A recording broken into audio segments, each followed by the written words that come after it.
countries are on right now and they can hear their countries as I'm calling them out. Trinidad and Tobago, Barbados, St. Lucia, St. Vincent, Belize, Dominica, Guyana, Jamaica, of course, Canada, Costa Rica, and of course our United States of America. And wherever you're tuning in from at this time, we want to welcome you. Also, we would like you all to visit us on our Facebook page, like us, subscribe to us on YouTube channel so we can be more present, all right, to the community and to everyone who's in need of the information that we have to offer. The more you do this, the better it is for the organization and the more visible we become to everyone. Okay, so like us on Facebook, subscribe to us on YouTube. We do record these meetings on a weekly basis, so if you miss anything, you can go back and you can review.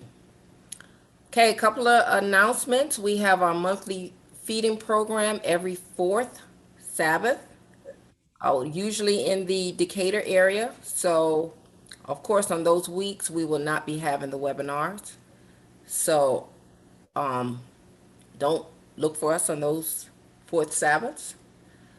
We currently have 29 students enrolled in our tutoring program. Yes, we have launched a tutoring program pre-K through grade 12, and that is going well so far. So, if you all have any students that you are interested in having them participate in our tutoring program, we welcome you to contact us. Contact Grace, or you can, reach out to us via the website for that information. Okay. So at this time, I'm going to, as you all know, our program this evening is on sickle cell anemia and deficiency. Again, we know that is another interesting topic. Sickle cell anemia, iron deficiency. And we have two awesome presenters that are going to give us a wealth of knowledge on those topics. That's Dr. Alicia Shelley and Dr. Hollis Walker. And they will join us later on in a few minutes on the program. So at this time, I'm going to introduce to you our moderator for the day, and that is none other than Dr. Dwight Dawkins. He's been with us several times before, so some of you are probably already familiar with him. Dr. Dwight Dawkins has been a medical doctor for over 20 years. He graduated from University of Miami Miller School of Medicine in 1997 before completing a residency in family medicine at the University of Florida North Broward Hospital District. Dr. Dawkins is normally the first point of contact for patients in search of general or primary medical treatment. As a family doctor in Port St. Lucie, Florida, Dr. Dwight Dawkins delivers thorough medical care for individuals and households. Dr. Dawkins is a family man and a servant of God. He is passionate about God's love and being in the hands and feet of Jesus. So we like to welcome Dr. Dawkins. And Dr. Dawkins, once you begin, you can begin with prayer. I'll turn it over to you and take it away. All right. Again, I want to also echo the same sentiments. Welcome to everyone online and also in the future, because, typically people will see this on YouTube. So also I welcome you as you join later on. Let us pray as we get started. Dear kind, loving Father, we thank you for Spirit Life. Thank you for the opportunity to use this venue to be of service to mankind. Father, be with those that are presenting and be with everyone who will hear the message, and help that we'll be utensils to deliver good news to a dying world. Lord, we thank you. We praise you in Jesus' name. Amen. I want to thank you for the introduction, and I'll go right into introducing our two presenters this afternoon. First one is Miss or Dr. Alicia Shelley. Dr. Alicia Shelley. She was raised in Atlanta, Georgia, graduated magna cum laude with a Bachelor of Science from Oakville University in Huntsville, and received her doctorate of medicine from Case Western Reserve University School of Medicine in Cleveland, Ohio. Dr. Shelley completed her internal medicine residency at St. Mary's Medical Center in San Francisco, that's California. After finishing her residency, she has been practicing primary care and obesity medicine since 2014. Her interests includes obesity medicine, preventative medicine, women's health, diabetes, and hypertension. She stays very active in her community by participating in community health fairs. She has been an invited speaker on numerous health topics. She's passionate about pre-med students and also medical students. And she has worked with Morehouse School of Medicine first-year students to shadow her in her clinic.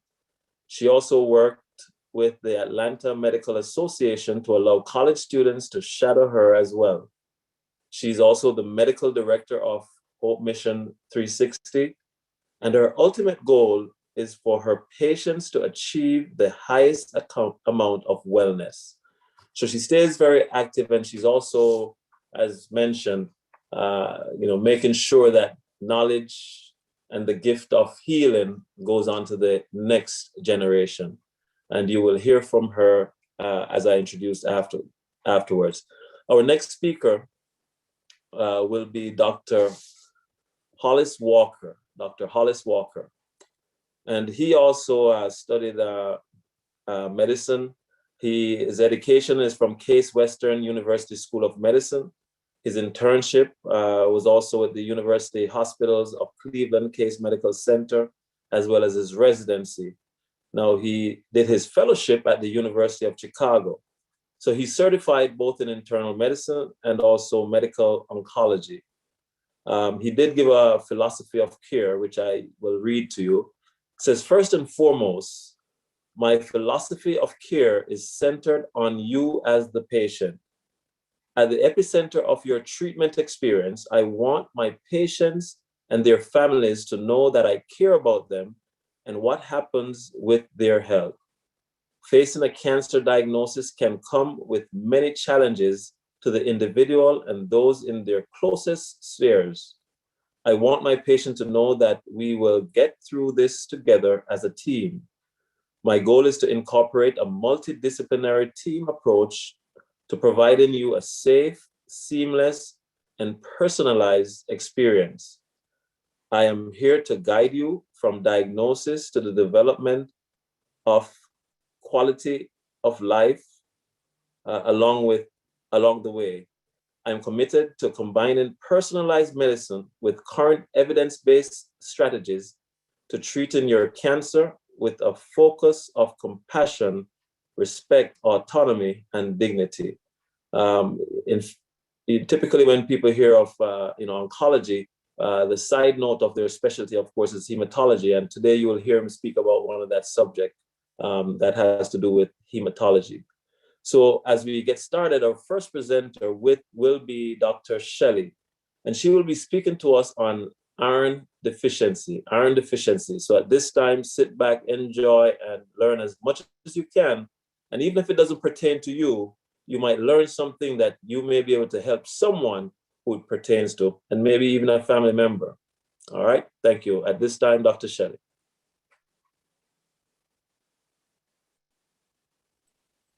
All right. Good afternoon, everyone.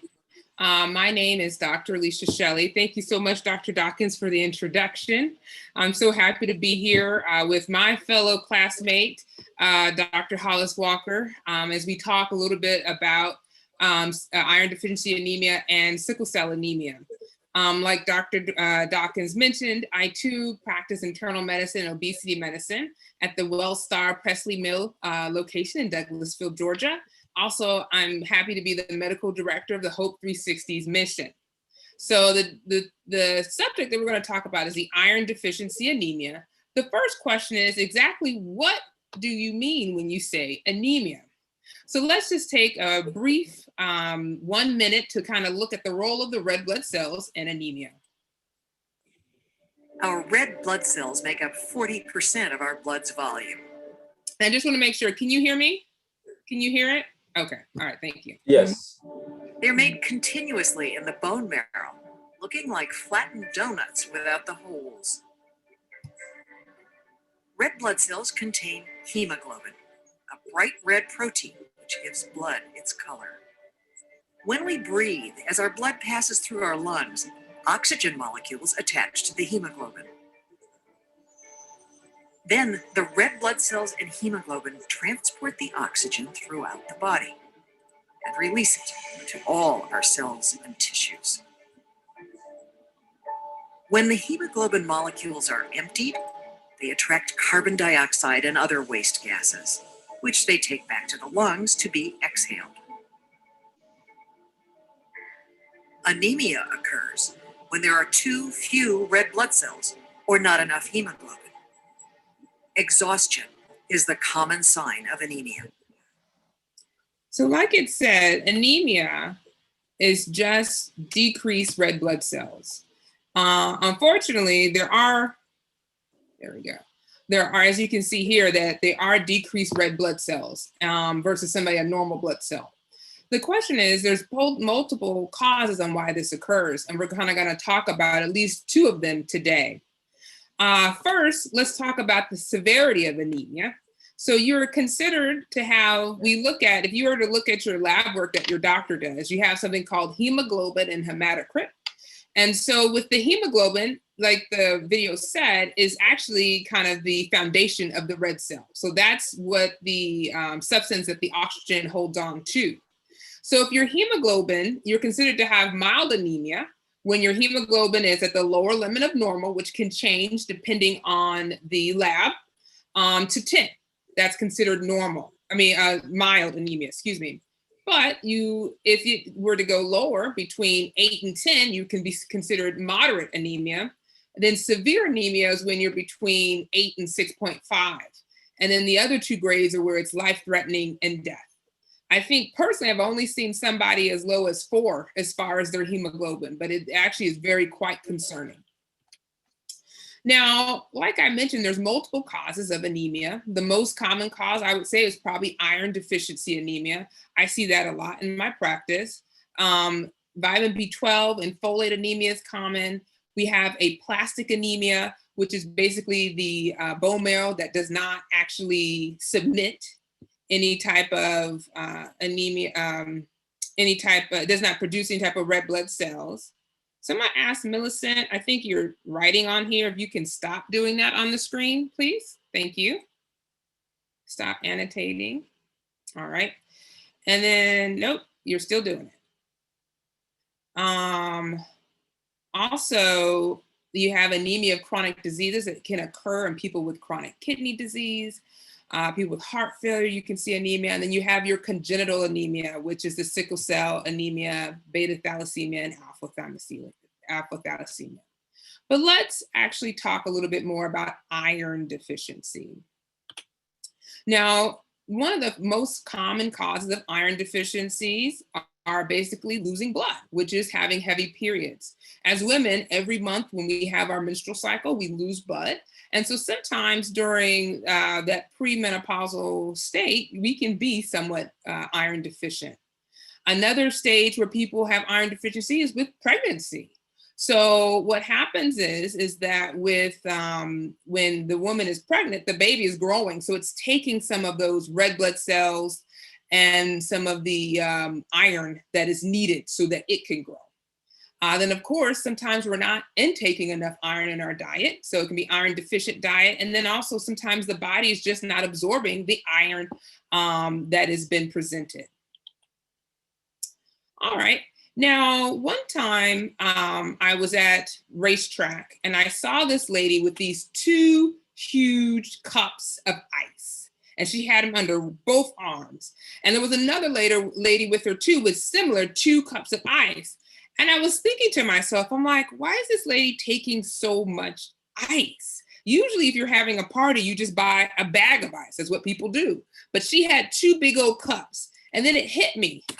She's eating the ice. So one of the major symptoms of iron deficiency is craving ice. And so sometimes you may notice people are eating a lot more ice, and it may not even be apparent to you. At least this is when I was in racetrack, one lady, she had so much ice. But that is one of the major symptoms of iron deficiency. Some other signs and symptoms of iron deficiency includes fatigue, like the video said, shortness of breath, depression, hair loss, brittle nails, and restless leg syndrome. Now let's talk about what are the treatments of iron deficiency. Now first let's figure out how much iron we actually need. So I would say males, 19 and older, you need around 8 milligrams of iron. Also for a female who's menstruating between 19 and 50, need around 18 milligrams. When you're pregnant, you need around 27, but then once you are in the menopausal state, you need it right back to 8 milligrams. So the first thing we try to do, or at least that I try to do for my patients, is let's talk about diet. How can we increase the iron in your diet? Because that's probably the best way. So I do recommend for them eating dried beans, dried fruit, lean red meats. If they eat meat, salmon, iron fortified breads, peas, dark green leafy vegetables. So these are the ones that I focus on.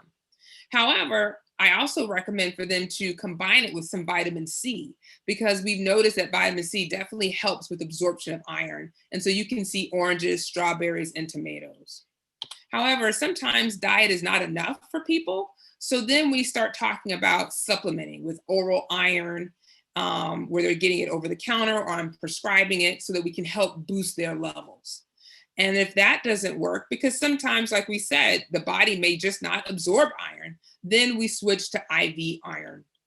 And that sometimes helps with kind of repleting the woman's stores so that they can then focus on actually, taking iron from their diet. Unfortunately, there are some side effects from iron supplements, such as constipation, diarrhea, nausea, and even some black tarry stools. And I have to say, that's probably one of the common reasons why our patients kind of stop taking the iron, because of just the stomach upset. But I try to do the best I can to work with each individual person. So thank you so much for your attention. I'm going to turn over the talk to Dr. Hollis Walker for him to talk to us a little bit more about sickle cell anemia. Mm-hmm.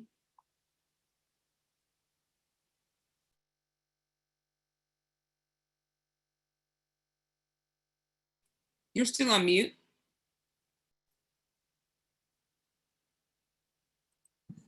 Sorry about that. Thank you so much, Alicia. That was a great presentation. I really am happy to be a part of this talk today. Thank you for inviting me. So,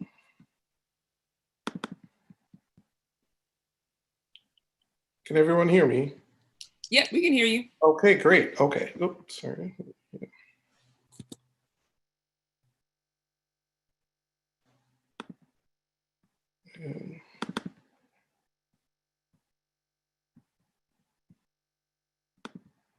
Okay, so can you see my screen, hopefully? Yes, we can see your screen. Okay, great. Well, again, thank you, Dr. Dawkins and Dr. Shelley. I'm happy to call you a friend and colleague for many years as a fellow alumni at the Case Western Reserve University School of Medicine. And, I just realized how specific my bio was related to my oncology aspect of my job and my career, but obviously I'm very passionate about being a hematologist as well. And one of the most important aspects of one of the most aspects of being a benign hematologist, not cancer-related work, is the work I do with patients who are dealing with sickle cell anemia. And so just another small background about me. I grew up in Philadelphia, Pennsylvania, and I attended undergraduate at Johns Hopkins University. And I've always had a strong interest in the problem-solving focus related to benign hematology. So oncology and hematology tend to coincide because most of what we know about cancer medicine came from those original providers and physicians who were excellent hematologists. So I will start this talk with, excuse me. Okay, so I just wanted to give you guys an overview of sickle cell anemia. So the outline of this talk is essentially going to focus on a few areas. So what is sickle cell disease? How is it diagnosed? What are the clinical complications of sickle cell anemia? This is largely going to be the focus of my presentation. And then what therapeutic interventions are available to patients who are suffering from sickle cell anemia. And I respectfully borrowed this image from the internet. And I think this helps to illustrate with the video that Dr. Shelley provided earlier. As we can see here, this is a normal red blood cell, which is largely circular, most thought of as sort of a flat, thickened pancake, perhaps, that could go through vasculature such as arteries and veins very nicely, as you saw through the illustrated video that Dr. Shelley provided. This is an image of a sickle cell. And as you can see, this cell is definitely has a different shape to it. And a cell such as this, or many cells such as this, can cause many difficulties when trying to travel through our vasculature, either arteries or veins. So sickle cell anemia. Okay, so what is sickle cell anemia? As we described earlier, this is a hereditary type of anemia. And again, anemia refers to lowered hemoglobin or hematocrit levels, also in layman's terms, lowered red blood cells. And so for women, we typically think that for women, the typical range is 12 to 16 grams per deciliter. And for men, we think that male persons have a typical hemoglobin range between 13.5 to 17 grams per deciliter. Sickle cell anemia, this occurs when there's actually a genetic change in amino acids from a glutamine to valine on a particular position in the beta globin units of our of the hemoglobin chains, which make up our red blood cells. So how is sickle cell anemia diagnosed? So one person can carry a sickle cell trait, and carriers of sickle cell trait have an opportunity to have a risk of any of their children or offspring carrying also a sickle cell trait. However, if you have two persons affected by sickle cell trait, those individuals, when they conceive, their child carries an unfortunate risk of developing sickle cell anemia, meaning that baby or child has inherited the trait from both parents. And if you have two copies of the trait, then you can unfortunately develop sickle cell anemia. So the clinical manifestations or events associated with sickle cell anemia, I'm going to categorize into four separate areas: vaso-occlusive events, infections, severe anemia, and other. So vaso-occlusive events, these, I wanted to talk most specifically about acute painful episodes, which are most often commonly called sickle cell pain crises. These are the day-to-day events that people who live with sickle cell anemia have to deal with. There are many particular things that can trigger a sickle cell pain crisis or painful episode. That could be cold air, low humidity, wind, menstrual cycles, alcohol, and dehydration. And then sometimes there's no identifiable cause for the sickle cell pain crisis itself. And these events can happen to children as early as 6 months of age, unfortunately. Sickle cell pain crises can attack all parts of the body, as you'll see further in this discussion, but most often people complain of pain in their back, chest, arms, and legs, and abdomen. This is also a very critical aspect of this discussion. Pain is subjective. And so there are really no clinical criteria, laboratory tests, or physical exam findings that can define when a person is dealing and suffering with pain. Vaso-occlusive events affect all parts of a person's body who's dealing with sickle cell anemia. That can include, as we saw the image of a sickled cell trying to go through the vasculature of the arteries and veins. Think about the thickened pancake normal red blood cell versus a sickle cell. And so those sickle cells, when they're trying to get through the vasculature of the brain, can sometimes become occlusive or clogged, and that can create, unfortunately, stroke or a TIA, which is a transient ischemic attack, which is essentially known as a mini stroke. This unfortunately can also lead to seizures. And then again, I'm sorry, someone is annotating the screen here. This is not me. When these vaso-occlusive events affect the lungs or the pulmonary system, one of the major hematologic emergencies we deal with is a condition known as acute chest syndrome. This is a significant medical emergency. This can be experienced and is most described by a severe chest pain, typically associated with a fever. Most often, patients develop wheezing, cough, low oxygen levels, which we consider hypoxia, breathing or respiratory distress, which is usually very visible. And radiographically or on imaging, you will most often see new areas of infection on a person's chest x-ray. These vaso-occlusive events, again, these clogged vasculatures from sickled cells, when they go to the kidney, it's also known as the renal system, you can develop particular features, one of which is known as painless hematuria. Painless as in you may not feel any symptoms or discomfort, and hematuria relating to the fact that the person is urinating blood, which is not a normal experience. This is a manifestation of a condition known as papillary necrosis, and I'll show you an image of the kidney briefly, where portions of the kidney are not getting the blood supply to them because of the sickle cells not reaching those arteries well.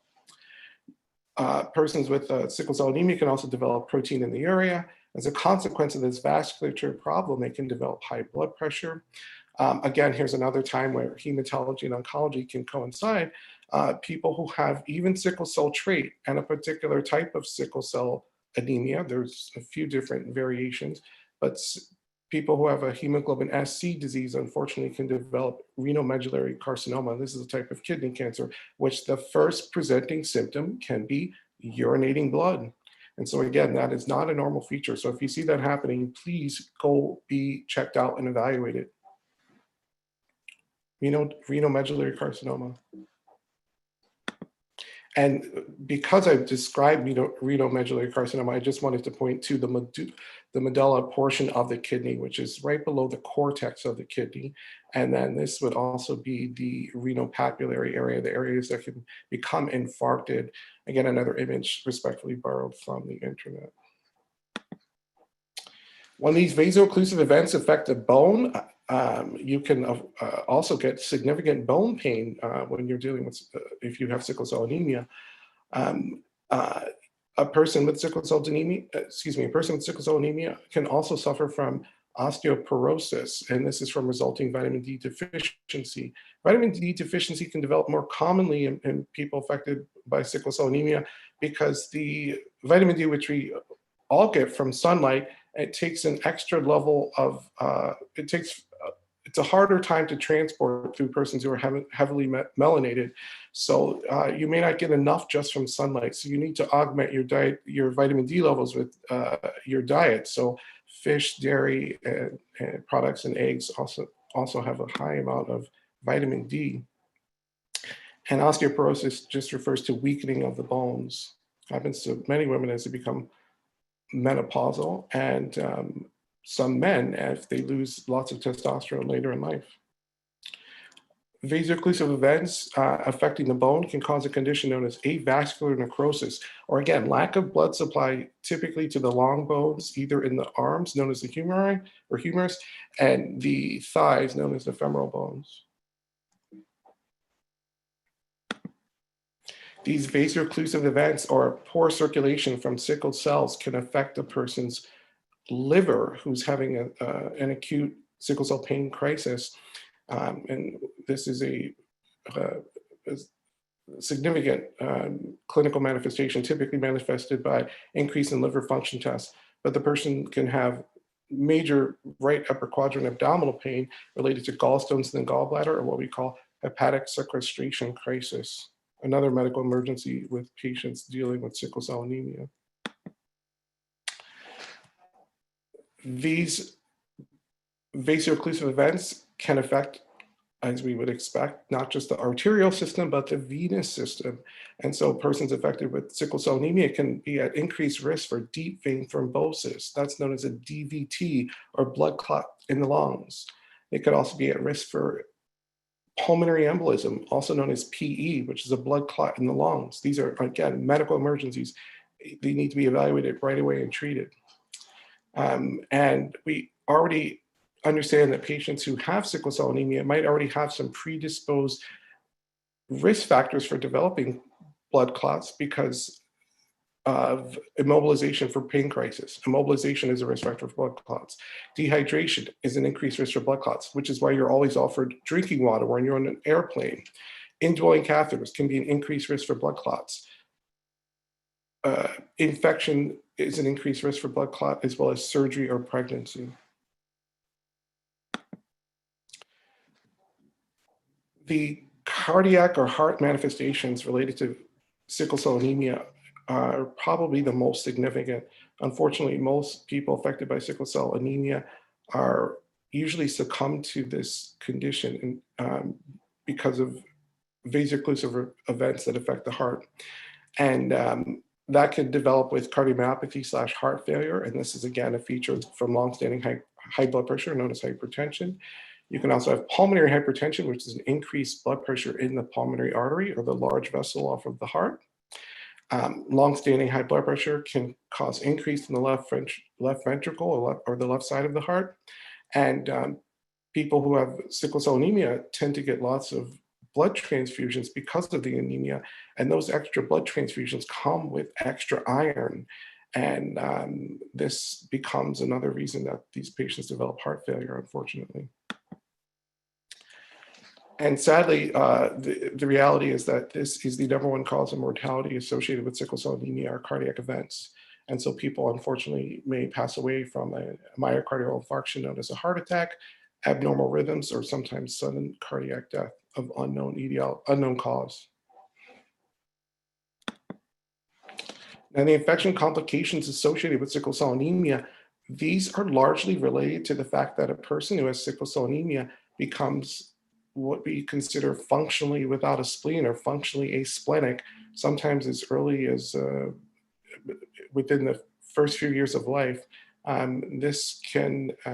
Your spleen is a very important organ, which is a part of our immune system.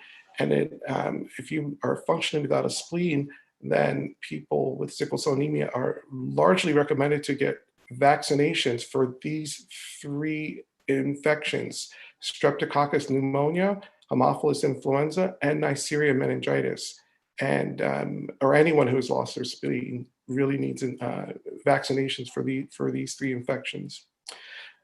The pulmonary or lung infections from sickle cell anemia can also develop, or patients can develop pneumonia from other what we consider atypical pneumonias or atypical organisms such as Mycoplasma pneumonia or Chlamydia pneumonia. And as Dr. Shelley alluded to earlier, anemia really occurs for 2 reasons. Either there's impaired production, where there's not enough red blood cells, which make, there are not enough of the building blocks which make red blood cells. We heard earlier about iron deficiency anemia, vitamin B12 deficiency, or folic acid deficiency. And most of these are obtained through our diet. And in patients who have sickle cell anemia, another complicating feature of their disease is the severe anemia associated with increased destruction of red cells. And that's known as chronic hemolysis, which is a breakdown of red blood cells. They often need folic acid 1 milligram daily to keep up with the increased destruction of red cells. And the other component that is related to sickle cell anemia, unfortunately, is the psychosocial stressors associated with this chronic illness that people deal with for the entirety of their life. And as you can imagine, there could be lots of feelings of social isolation from missing school or missing work so often because of painful episodes. Many people have developed their own particular pain coping strategies, which are really sometimes to their own benefit, but sometimes people are suffering silently. There's unfortunately a lot of depression associated with this condition because a person can have so many painful episodes. They are maybe missing social interactions from missing school and work regularly. And unfortunately, as a physician and healthcare provider, we see too often there's so many people who have social stigmatization related to the condition, or people who are thought of as perhaps narcotic seeking because of their painful regular pain crises. The exciting thing, again, as a hematologist oncologist, we're always very optimistic, and we tend to look on the sunny side of the street most of the time. And the very exciting thing regarding sickle cell anemia are really related to the new therapeutic interventions available to patients. So for many years, people dealing with sickle cell anemia had a few chronic medications that they were involved with, one of which is hydroxyurea, which is an oral pill. And this is given to many patients for many, many years to improve the hemoglobin level, to improve the anemia, to decrease the number of skeletal-related events or vaso-occlusive events, or decrease risk of stroke. This is a very safe, tolerable medication, of course, not recommended during pregnancy. Newer medications and interventions include L-glutamine itself. So that initial amino acid change where you have an L-glutamine change to a valine, which is the sort of the biochemical backbone of how sickle cell anemia occurs, we're now able to offer patients glutamine, again, as another form of oral therapy to help decrease sickle cell related complications. And the third medication, Valoxolator, is a new oral medication which has just come onto the market in the last few years, which is largely associated with increasing the chronic anemia associated with this condition, so that persons affected with sickle cell anemia can have a higher baseline hemoglobin value, sometimes increased by at least 1 gram, which is great. And the last medication, crizanlizumab, is an IV form of therapy, which is definitely a very exciting IV therapeutic intervention, which just came onto the market in 2019.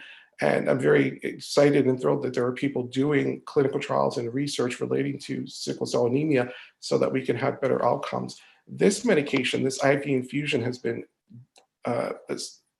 associated with fewer hospitalizations and a shorter painful sickle cell pain crises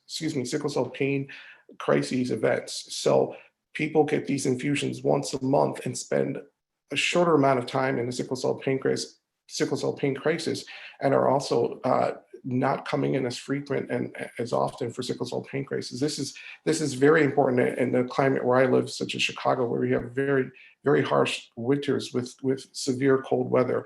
And these winter months can be very challenging for patients with sickle cell anemia. And so this is a nice therapeutic preventative option for patients outpatient. So we're really excited about that medication. So in summary, regarding sickle cell anemia, as I discussed earlier, this is a hereditary condition diagnosed at birth. There are significant clinical manifestations affecting almost all organ systems. And as we also discussed too, there are some psychological, social stressors associated with having sickle cell anemia. And, but also, as the ultimate optimist, there are some great therapeutic interventions helping patients, and I'm looking forward to what we offer patients in the future. So I wanted to say thank you for your time and your attention. As we know, we're all dealing with a pandemic right now, and I think this message was pushed strongly earlier in the pandemic, but I'd like to use this time to recommend and offer you an opportunity to please, if you can, donate blood. People need this in the COVID-19 pandemic. Also, sickle cell patients are in the high risk for complications related to COVID-19, as well as most of our oncology patients need blood products. So if you're able to donate blood, please do so. Also, patients with sickle cell anemia, as we talked about before, tend to get chronic blood transfusions. And if you are getting a blood product from different people, excuse me, let me rephrase that. If African American patients could donate blood more often, we could actually help to minimize transfusion-related reactions. If people who have sickle cell anemia or an older African American patient with cancer needs a blood product, it would be easier for them to get a better match-related product if more African American patients were helping to donate blood. So I hope you'll consider that request. And again, thank you for your time and your attention. Happy to be a part of this discussion. All right, want to thank you both for information given, Dr. Shelley and Dr. Walker. And at this time, we're going to open up for some questions. I see already on the chat, someone asked a question. What is the appropriate time or appropriate age for a child to be tested for sickle cell? And another question which you can think of as you could answer that one is it a routine for doctors to perform the test like child immunization? Yes, it's typically, and I guess I can speak mostly to, I think, what happens in the American hospital systems. I think that most children of African American descent are typically tested at the time of birth. You can always have any child tested for sickle cell anemia or sickle cell trait at any time during their pediatric care. And I can't tell you when they actually test for children. I just deal with adults only, but I know I personally have done testing for sickle cell trait 2 in adults. So sometimes either they've been tested and didn't know about it, and then we, retest when they're trying to figure out why they're so anemic. Well, and I guess I could answer the second question. Is it routine for doctors to perform this test like a childhood immunization? I would say I do adult medicine as well. So I'm not certain. How I usually view testing is if you're not informed, then the test is not being completed.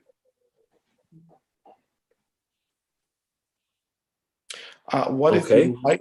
Oh, sorry, I was going to answer that other question. Sorry, Dr. Dwight. Oh, no, go ahead. Oh, there's I saw the subsequent question on the thread here. It says, what is the life expectancy for someone with sickle cell anemia? And, this is a rather sobering number to hear. Unfortunately, in 2021, it's still around the age of 50. I'm hoping in 20 years, it'll be a lot longer. Mm-hmm. And usually by that time, they've had so much comorbid problems that develop because of the sickling and the organ damage all over. Something maybe nobody thought about it to ask, but if you're at an age for women postmenopausal and or a man who is over 50 and you come in and on your routine tests, of course, you're found to be anemic. What are some of the concerns that you would have, that you'd have to rule out for this person? Yeah. So definitely if you're anemic, and Dr. Walker can discuss this, we usually do a battery of tests to figure out exactly what type of anemia. So if just because you're anemic, we need to evaluate, is it due to low iron? So we'll check your iron level. Sometimes one of the biggest, like we were saying in the presentation, is that it's blood loss. So the other thing, if the person hadn't had their colonoscopy, we're going to ask you to get a colonoscopy to kind of rule out what's the source, especially if this is a new anemia. This is not something you've had before. You haven't been always anemic. This is something that just started. Then we definitely want to do further testing to figure out the exact cause. Nice. I must say something here. I was going to say, routinely, pregnant women are routinely tested for both anemia, iron deficiency anemia, and sickle cell anemia. So that's a part of the routine gynecological testing for pregnant women. And if they're found to have either the trait or full-blown sickle cell, then that baby definitely is worked up post-delivery. So whether the baby is going to have full sickle cell or the trait, then, you know, that workup is usually done for the babies. But it's done routinely for every pregnant woman, especially from Black women. Yes. To answer the other question about the iron deficiency in a male person or someone over the age of a postmenopausal woman, again, this is probably where I'm putting on my oncology hat is at the same time as my hematology hat. And I start to get a little concerned that the person could be losing blood internally. If I see iron deficiency anemia happening in a male person or a postmenopausal woman, I think about internal blood loss. And I then start to wonder, I hope that there is not something bleeding inside, possibly like a colon cancer tumor. And again, I'll use this opportunity to say that the screening age for colon cancer now and the Black community is being recommended at age 45, not 50, but 45. So if I see a male 48 years old who's got iron deficiency anemia, I'm wondering where could he be bleeding from? Very concerned. Yeah. And I guess You got a couple other questions. How dangerous is sickle cell in pregnancy? I would say it's a very, very high risk complication related to pregnancy. There are lots of different interventions that have to be put into place for mom and baby to stay safe. I like working with OB-GYNs quite regularly at my hospital. And if you're looking now, there's some other questions. Can an adult develop sickle cell? As stated, there's something that's hereditary. So the answer would be no. Of course, someone might not have symptoms, throughout, but later on, they can, show symptoms of sickle cell anemia. And also, there's certain things that can trigger it. Different high altitude, low oxygen. These things can also trigger a crisis. Just jumping in there. Now, this question says, my children are interracial, and the doctor never did the test at birth for both my children. I had to insist because he assumed that they were okay when my nephew has the trait.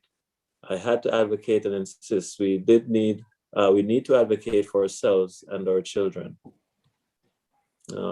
Doctors can comment on that. I guess I would agree with that statement. Yeah, definitely. If that's not being thought of, I think that you should be asking your pediatrician to think about testing your children if that's not happening. And then it says for a person who constantly has a low hemoglobin, 7.9 to 8.5, what are some of the immediate recommendations that you would give? Oh, I would immediately say you should probably you should definitely be seeking evaluation by a hematologist. I think as Dr. Shelley sought out, there are multiple reasons why a person can have anemia. So it's one of those two processes are going on, either increased destruction, like a sickle cell anemia, where there's constant hemolysis, or there's an impaired problem with impaired production. And so that has to be evaluated. So you would need to see it. I would definitely seek evaluation by a hematologist. And your primary doctor can, of course, start the evaluation for you as well. One of the things I think will be interesting is either docs can answer it, just to explain to the folks why sickle cell trait end up being predominantly in certain communities, African American or just African heritage background. It's very interesting. Yeah, absolutely. It sounds like everyone who's involved with this topic is coming from a part of the world where the slave trade has been affected. And so on the eastern portion of Costa Rica, in Belize, in Jamaica, in Barbados, in all of the islands, and then obviously persons in sub-Saharan Africa and in North America, all of these people come from the African diaspora. And sickle cell trait actually has a genetic advantage. So sickle cell trait carriers of sickle cell trait are people who, human beings over time, develop things and qualities to protect themselves. And so having the sickle cell trait, of course, comes with this risk. Of course, I would also seek a hematologist if I had the trait, just to know what those risks and benefits are, but or complications from the condition. But sickle cell trait can protect a person from dealing with malaria if you lived in sub-Saharan Africa. So it does. There was a genetic reason why people developed this thing, this condition, and then just if two people have the trait, then they have the risk of a person having sickle cell anemia. But this was not a genetic insult, but a genetic advantage.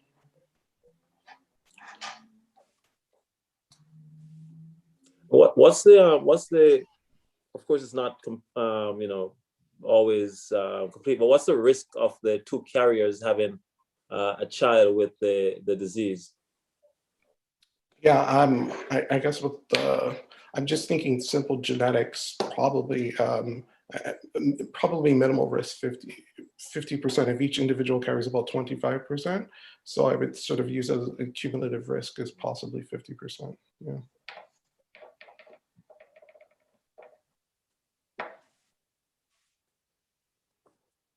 All right, let me see if I have any more questions.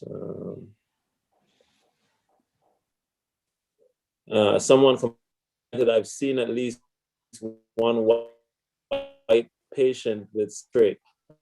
It's an interesting comment, of course, but what you see as far as the phenotypical expression or the color may not necessarily be, the whole genetic picture. This, I guess, last week or so, you saw Prince Harry and his wife, and of course, one may look at their child and say, okay, this person is, phenotypically white and everything is white, but the world is a bouquet of flowers, and we're so infinite and wonderfully made that not because you look one way mean that genetically you're not. I think there were some problems even with the some of the white nationalists and the KKK when they did their ancestry.com to find out that they had some of them 8% and 12% sub-Saharan descendant in them. So you find that what you see doesn't necessarily paint a picture of what's going on genetically. That is correct, Dr. Dwight. There's some other, besides sub-Saharan Africa, anywhere there's a high malaria population or people affected by the condition, there is some sickle cell trait involved. That includes parts of South Asia and the Middle East as well. So there are other continents involved who carry some versions of these things. So. Someone asked, how successful is blood transfusion? So anyone, the docs can explain what blood transfusion, how long the blood actually lasts, and what this is a success actually they're expecting. So I don't want to manipulate the conversation. I guess I wasn't sure about exactly successful for what intervention. I mean, a blood transfusion will typically help. So a 1 unit of packed red blood cells can typically increase a person's hemoglobin by 1 gram. And so typically a red blood cell transfusion is recommended when a person has a hemoglobin value less than 7 grams per deciliter.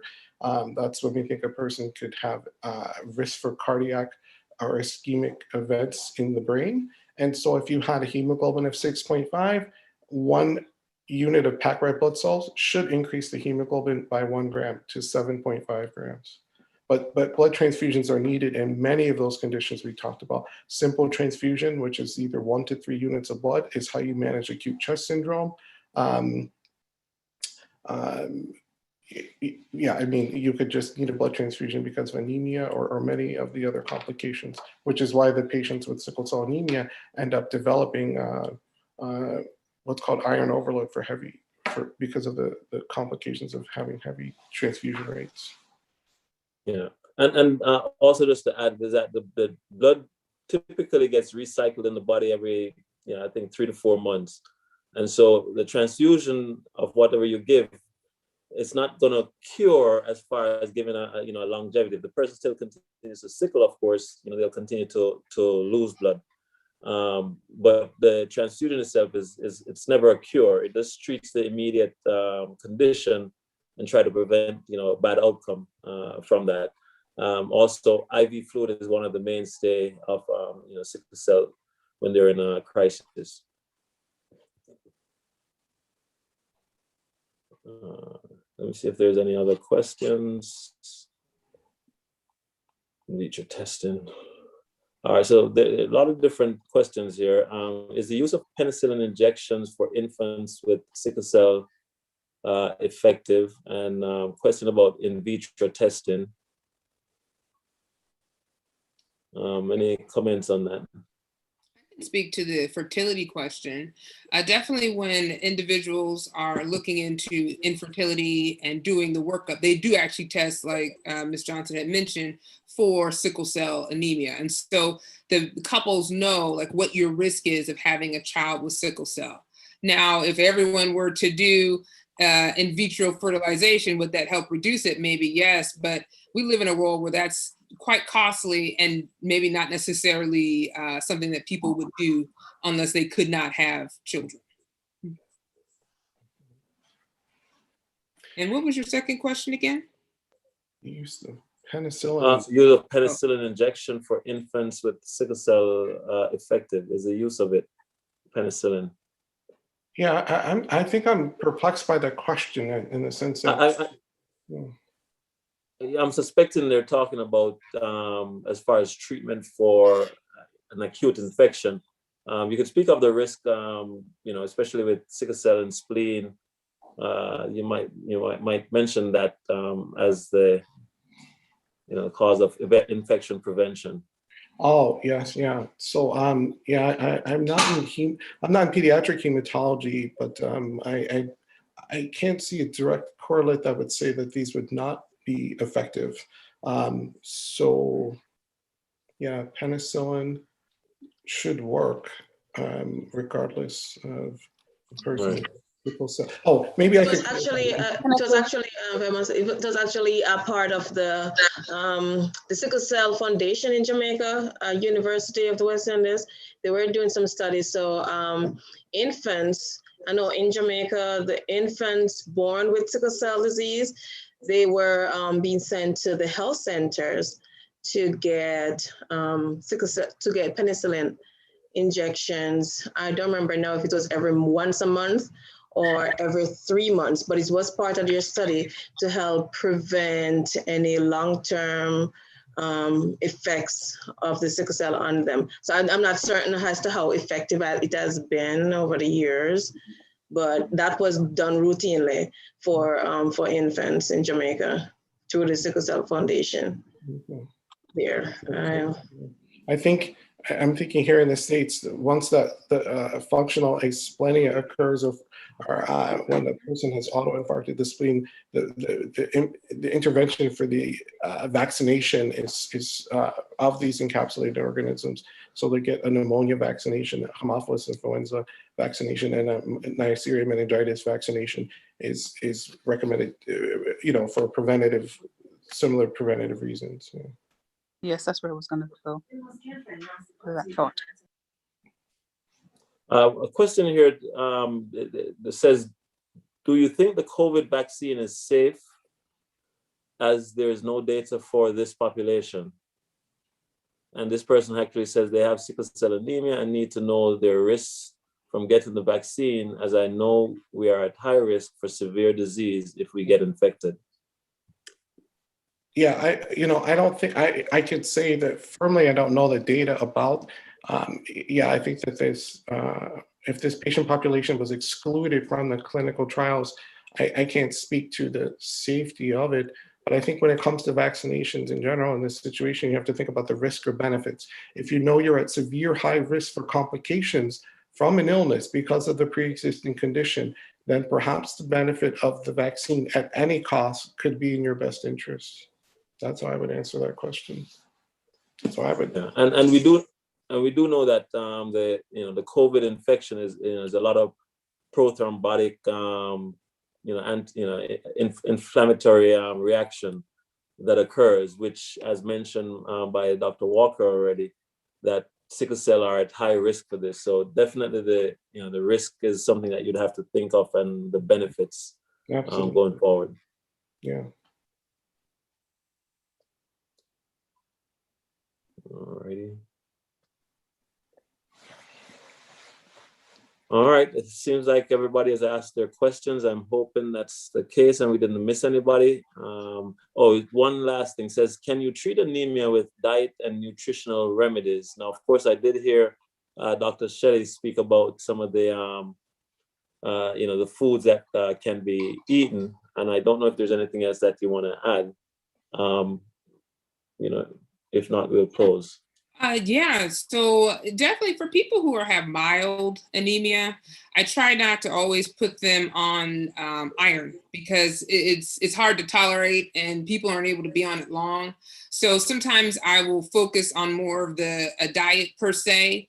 However, if, just to kind of help tune them up, to kind of get their iron levels a little bit higher. But there are cases where, regardless of we're eating iron rich foods and where iron is still not going up, we're still anemic, then we may have to go to supplements. But it just kind of depends on how mild it is and the cause as well.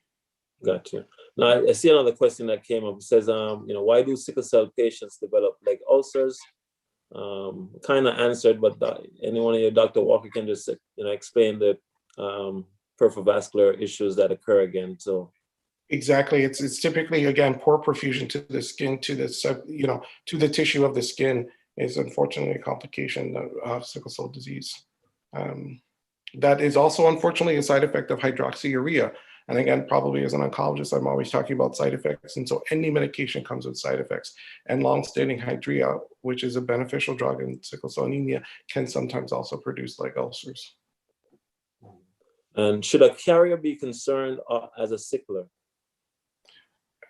Sickle cell trait, carrying the trait, I spoke to, the potential risk for things like renal medullary carcinoma. Typically patients with sickle cell trait have the same life expectancy as most other individuals. But if a person is concerned with a sickle cell trait, has never seen or met with a hematologist, it's a reasonable, that is a reasonable thing for consultation to speak with the specialist about. Okay, perfect. All right, perfect. Again, I want to thank you both and all the participants, all those that are visiting. I think it was definitely very, very educational, made simple. And again, want to tell you to keep in touch and look out for different posts when the next venue will be. Again, subscribe, as that you'll get you notification. Thank you, and I'll close off in prayer at this time. Let's pray. Kind Father, again, we thank